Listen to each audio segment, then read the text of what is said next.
भक्तिवाणी के सभी श्रोताओं को मेरा नमस्कार। मैं कमलेश गुप्ता। भक्तिवाणी के पिछले हफ्ते के एपिसोड में मैंने मेरे जीवन में घटित एक घटना का उल्लेख करते हुए बताया था कि किस तरह गायत्री मंत्र की शक्ति और गुरु की भक्ति ने मेरे प्राण बचाए थे। आज मैं उसी क्रम में आपको बताने की कोशिश करूंगा कि गायत्री मंत्र में ऐसा क्या है जिसकी साधना करने से व्यक्ति आध्यात्मिक अभिलाषा और लौकिक सफलता को प्राप्त कर सकता है। मित्रों, परम पूज्य गुरुदेव और परम वंदनीय माता जी की दिव्य उपस्थिति को साक्षी मानते हुए मां गायत्री के पावन मंत्र के साथ मैं अपनी बात आरंभ करता हूं। सविता के तेज का ध्यान करते हुए मेरे साथ साथ ओम भूर्भुवः स्वः तत्सवितुर्वरेण्यं भर्गो देवस्य धीमहि धियो यो नः प्रचोदयात्। मित्रों, जाने अनजाने आज के इस मीडिया के युग में हर व्यक्ति के मन में यह प्रश्न आना स्वाभाविक है कि गायत्री की उपासना कौन कर सकता है। शास्त्र कहते हैं कि गायत्री की नित्य उपासना प्रत्येक द्विज का अनिवार्य उत्तरदायित्व है। अनिवार्य मतलब जिसे करना ही करना है, जिसका कोई विकल्प नहीं, टालने की कोई गुंजाइश भी नहीं। हर व्यक्ति को अपने मन में यह बात गहराई तक बैठा लेनी है कि गायत्री की उपासना तो रोज ही करनी है, जैसे सांसों को लेने का कोई विकल्प नहीं कि आज लेंगे और फिर 3 दिन बाद फिर ले लेंगे। ऐसा कोई नहीं कर सकता। मेरे बदले आप ले लो, ऐसा भी कोई नहीं कर सकता। सांसों को हर हाल में लेना ही लेना है। उसी प्रकार गायत्री की उपासना को करने का कोई विकल्प नहीं, चयन की कोई सुविधा नहीं। जिस प्रकार हम अपने सांसों का ध्यान रखते हैं, उतनी ही शिद्दत से गायत्री की उपासना के विषय में अपने नित्य प्रति दिनचर्या का ध्यान रखने की आवश्यकता है। शास्त्र कहते हैं द्विज वो व्यक्ति है जिसका दूसरा जन्म हुआ हो। दोस्तों, शरीर का एक जन्म वो होता है जिसको हम बायोलॉजिकल जन्म कहते हैं, जो माता पिता के रज और वीर से मिलकर बनता है। यह शरीर का पहला जन्म है जिससे इंसान बनते हैं। इंसानियत का जन्म नहीं होता। जब हमारे शरीर में मानवता का जन्म होता है, जीवन मूल्यों का विकास होता है, संस्कारों का जागरण होता है, तब हम दूसरे जन्म को प्राप्त करते हैं। ऋषि कहते हैं जन्मना जायते शुद्र संस्कारः द्विजायते। संस्कारों से व्यक्ति द्विज बन जाता है, जन्म की जाति से नहीं। संस्कारों से व्यक्ति के अंदर द्विजत्व का जागरण होता है। पहले जन्म से मनुष्य बने, दूसरे जन्म से मनुष्यता आती है। रामधारी सिंह दिनकर ने लिखा है पूंछ झड़ी रोमांच झड़े, पूंछ झड़ी रोमांच झड़े। पशुता का झड़ना बाकी है, बाहर बाहर तन संवर गया, मन का संवरना बाकी है। वो जो मन का संवरना है उसको हम लोग संस्कार कह के पुकारते हैं। जब हमारे भीतर संस्कारों का जागरण होता है, तब जाकर के हम लोग द्विज बन पाते हैं। द्विज के माता पिता भी दो होंगे, एक वो जिन्होंने जन्म दिया, दूसरे माता पिता हमारे आध्यात्मिक माता पिता, जिसके आधार पर व्यक्ति द्विजत्व को प्राप्त कर पाता है। मित्रों, गुरुदेव ने कहा देव संस्कृति के निर्माता यज्ञ पिता और गायत्री माता ही हमारे आध्यात्मिक माता पिता हैं। आप उनके दर्शन करने शांति कुंज हरिद्वार अवश्य जाएं, जहां परम पूज्य गुरुदेव और परम वंदनीय माता जी की समाधि प्रखर प्रज्ञा और सजल श्रद्धा है।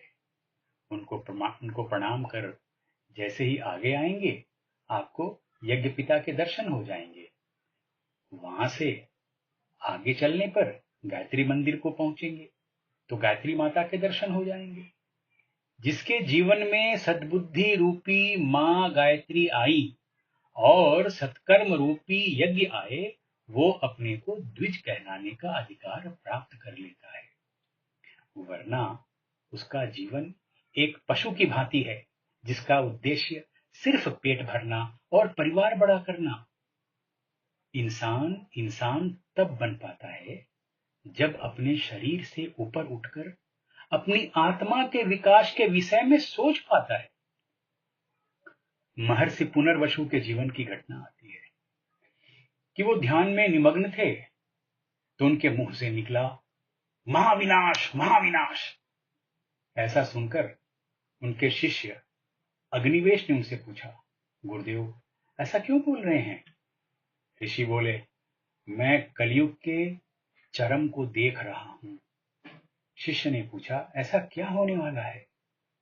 ऋषि ने उत्तर दिया, आदि व्याधि शतग्रस्ता निरस्त ज्ञान चक्षुषु पशुतुल्य चिरंते देह मात्र दृष्टया।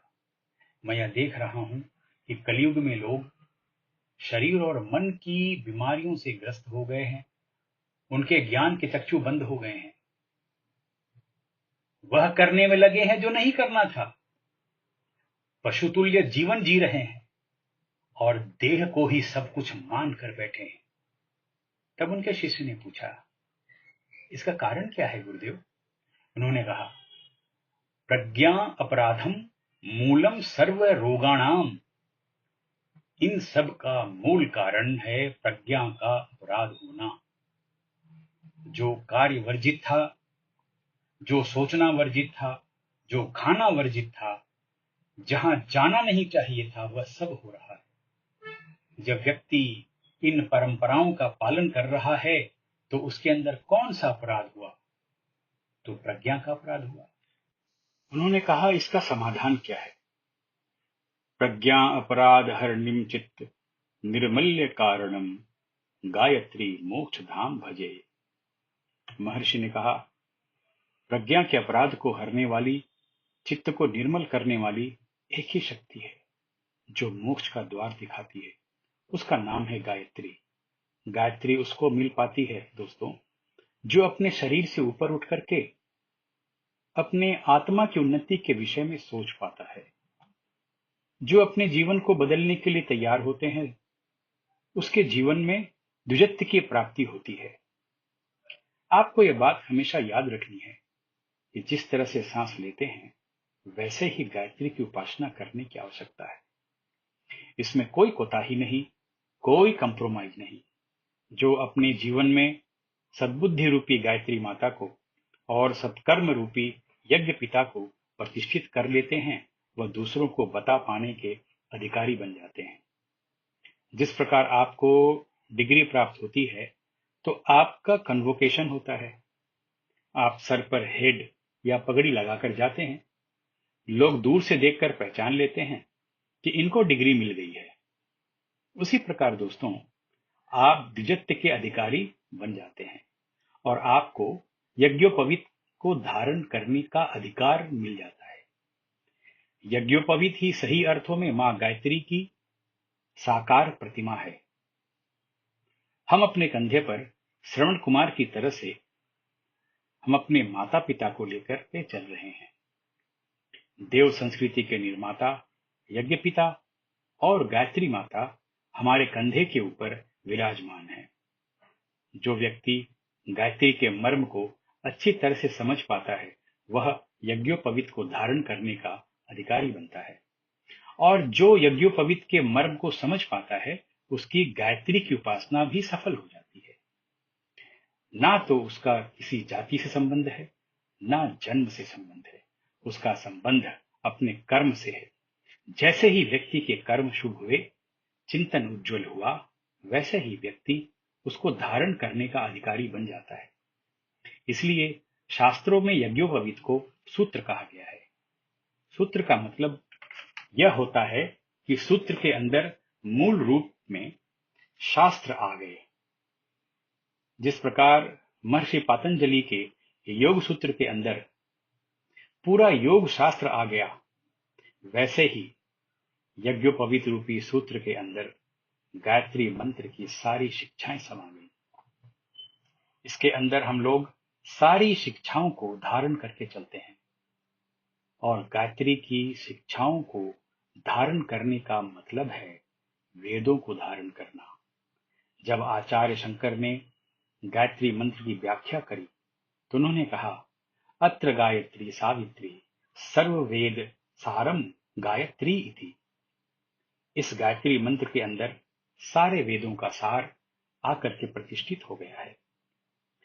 गायत्री वेद जननी गायत्री पापनाशिनी गायत्रस्तु परम नास्ति दैव्यचेव पापनम। वेदों को जन्म देने वाली, पापों को नष्ट करने वाली गायत्री वह शक्ति है जो मनुष्यों को पावन बनाती है। वेदाध्ययन करने से पहले गुरु विद्यार्थियों को गायत्री मंत्र की दीक्षा देते थे। इसलिए गायत्री मंत्र को गुरु मंत्र भी कहा गया है, क्योंकि जिसने गायत्री मंत्र को नहीं समझा वह वेदों को कैसे समझेगा। आज हमें पहली बात धारण करने की आवश्यकता है। जितनी हमारी सांसें जरूरी, उतना ही गायत्री मंत्र जरूरी है। हम लोगों के एक माता पिता वह जिन्होंने हमें जन्म दिया, एक माता पिता वह जिनके माध्यम से हमें आध्यात्मिक जन्म की प्राप्ति होती है, द्विजत्व की प्राप्ति होती है। गायत्री और यज्ञ हमारे कर्मों में आ जाएं, हमारे भावों के अंदर, बुद्धि के अंदर मां गायत्री की प्रतिष्ठा हो, और उससे बढ़कर के दूसरा कोई मंत्र नहीं। किससे पूछेंगे जब गीता में भगवान ने स्वयं ही कह दिया गायत्री छंद सामम। तो भगवान स्वयं ही कह रहे हैं कि मंत्रों में मैं ही गायत्री हूं, तो और किसी से पूछने की आवश्यकता नहीं। मित्रों, आज की इस चर्चा को यहीं विराम देता हूं। जो विचार यहां प्रस्तुत किए गए हैं उसके प्रेरणा स्रोत मेरे परम पूज्य गुरुदेव और परम वंदनीय माता जी हैं। उनको शत शत नमन। गायत्री माता और यज्ञ पिता को कोटि कोटि प्रणाम।